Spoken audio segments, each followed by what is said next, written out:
আওয়ামী লীগ সরকারের গত 15 বছরে দেশের রিজার্ভ থেকে $24 বিলিয়ন দেশের বাইরে চলে গেছে বলে জানিয়েছেন বাংলাদেশ ব্যাংকের গভর্নর আহসান এইস মনসুর। তিনি বলেছেন, রিজার্ভ $48 বিলিয়ন ছিল, যা এখন হয়েছে 24 বিলিয়ন, অর্থাৎ বাকি টাকাটা বাইরে চলে গেছে।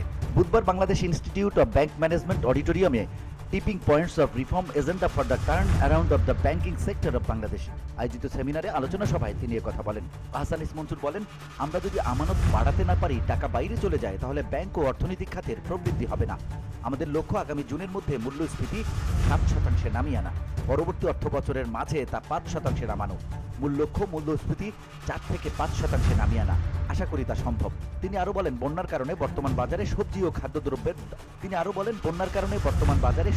খাদ্যদ্রব্যের দাম বাড়তি, এক সময় তা কমে আসবে। মূল্যস্ফীতি 7% নামিয়ে আনতে পারলে আমরা ব্যাংকের সুদ ও সুদ হার কমিয়ে আনব। সেমিনারে গত সরকারের আমলে ব্যাংক খাতে লুটপাটের ঘটনায় ব্যাংকার ও কেন্দ্রীয় ব্যাংকের কর্মকর্তারা একে অপরকে দোষারোপ করেন। ব্যাংকাররা বলেন, ব্যাংক থেকে টাকা লুটের সময় কেন্দ্রীয় ব্যাংক কর্মকর্তারা একেবারেই চুপ ছিলেন। তাদের সামনে দিয়েই আমানতকারীদের টাকা লুট করে নেওয়া হয়েছে। কেন্দ্রীয় ব্যাংক খাতের লুটপাট প্রতিরোধে কোনো ভূমিকা রাখেনি। তারা আরও বলেন, কেন্দ্রীয় ব্যাংকের কর্মকর্তারা বাণিজ্যিক ব্যাংকগুলোতে ব্যক্তিগত তদবিরের ব্যবস্থা থাকে। ব্যক্তি স্বার্থে তারা বাণিজ্যিক ব্যাংকগুলোর কর্মকর্তাদের ব্ল্যাকমেইলিং করে বলেও কেউ কেউ অভিযোগ করেছেন। তারা আরও বলেছেন, ব্যাংক খাতের তদারকিতে কেন্দ্রীয় ব্যাংকের কোনো ভূমিকা ছিল না, যে কারণে নজিরবিহীনভাবে লুটপাট করা সম্ভব হয়েছে।